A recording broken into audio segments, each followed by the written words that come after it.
In part 1, I told the tale of a phantom pilot who once wandered the old Montrose Airfield in Angus, Scotland, and I briefly touched upon the life of the pilot it was thought to be. However, there is a second story linked to Montrose.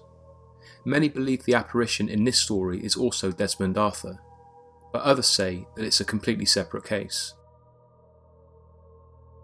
Former pilot and author Martin Caden wrote in his 1991 book Ghosts of the Air that the phantom in this story was a casualty of the Second World War, and that the ghost in question was reportedly wearing a Second World War pilot's outfit.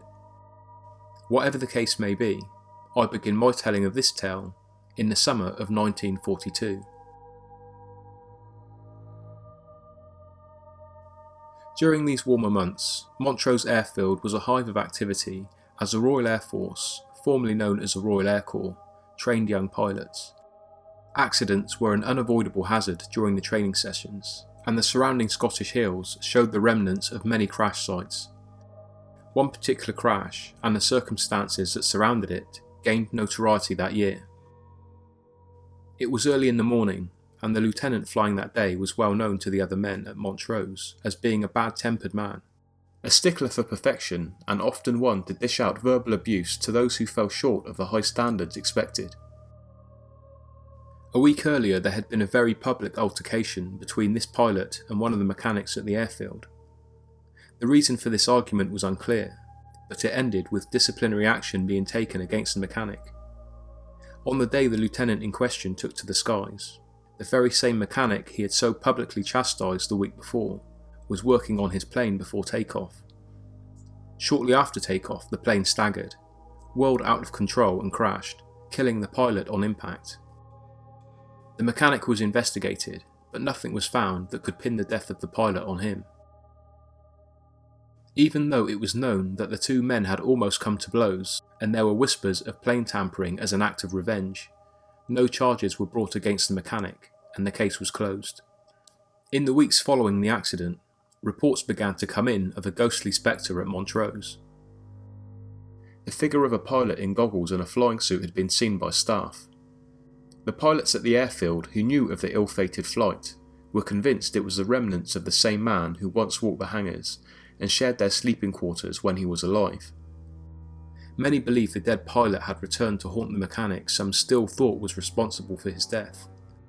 The stories became so commonplace that the staff became accustomed to the phantom. Unsurprisingly, senior headquarters staff were sceptical, but it wasn't until the arrival of new recruits that the stories began to cause concern. New recruits who had never heard of the biplane incident in 1940, let alone the more recent sightings, began to populate the airfield. Almost as soon as they'd settled in, there were claimed sightings of a ghost on the ground surrounding the hangars and along the flight line in the dead of night. There was even talk among the new recruits that taking to the air was too dangerous, not because of the nature of the training, but because it was feared the plane's controls may be tampered with by an unseen force whilst in flight. The stories, which in most military situations would be taken lightly, eventually caught the attention of the headquarters at Montrose, and it was made official policy to brief every new pilot with an explanation of the Montrose ghost. The idea was that if new pilots were fully aware of the phantom, and they were able to speak freely about it, then they would be less likely to be apprehensive when in the air. No incidents relating to the pilot's ghost occurred in the air, and over time the sightings, or at least the reported ones, became less frequent. Then the war ended. It was 1945, and the serving pilots returned home. All that was left at Montrose were a few staff members, and the once busy airfield wound down to a much slower pace.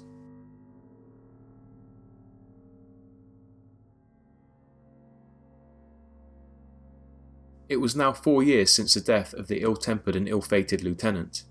There was no one left at Montrose who remembered the ghostly apparition who once walked the grounds of the airfield, so no one had spoken about it for some time. Then in 1946, a battle-hardened veteran who had served in Europe and the Far East arrived at Montrose for some so-called quiet duty. Shortly after his arrival, he struck up a conversation with one of the long-time staff members. The conversation turned to the Montrose days of war and the tales of phantom pilots. The veteran soldier laughed at the stories, ridiculed the station personnel for believing in such foolishness, and wholeheartedly disregarded their accounts. That wasn't until one night when he was posted to security patrol. There were 2 men to each security team, and heavily armed, they walked the airfield's perimeter, through the hangars, the maintenance factories and along the flight lines, guarding the war machines still parked at the airfield. These patrols also included checking the morgue, which was an area even the most hardened of soldiers were reluctant to enter, even if they didn't believe in ghosts. A new aircraft had landed earlier that day. It was parked opposite the morgue, and a thorough check of the aircraft was part of the new arrival's orders.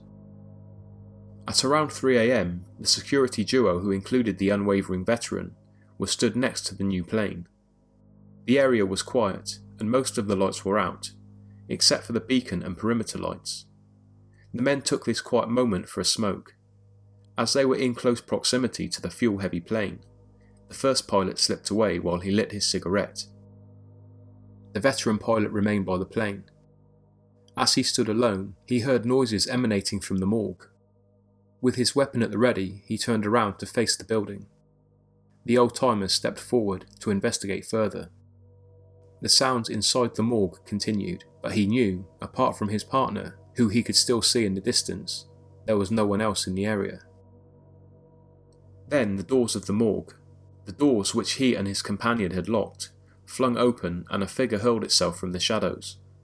Stunned by the sudden confrontation, the pilot stood still, rooted to the spot, unable to respond. The veteran dropped his weapon, and as he went to retrieve it, looked up at the pale face of the phantom. Then the doors of the morgue slammed shut, and with that the apparition was gone. The second pilot then returned, and having heard the doors of the morgue slam, he asked the veteran what had happened. "Nothing," the veteran said. "It must have been the wind." He never did tell the other guard of his experience. He thought that maybe the other men were playing a trick on him, and if they weren't, what would they make of his story? So he kept his silence. For a long time he never told another soul. That was until some years later, when he was posted at another station.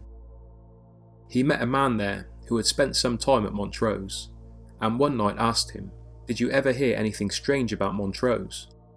Smiling, the other man said, "Almost everything strange about Montrose, especially that bloody morgue." The veteran pilot asked the other man to elaborate. The other man went on to explain that some years earlier, back in 1942, there was a pilot stationed there, an unpleasant fellow with a nasty temper to boot. He told the veteran of the altercation that had taken place between the now dead lieutenant and the mechanic.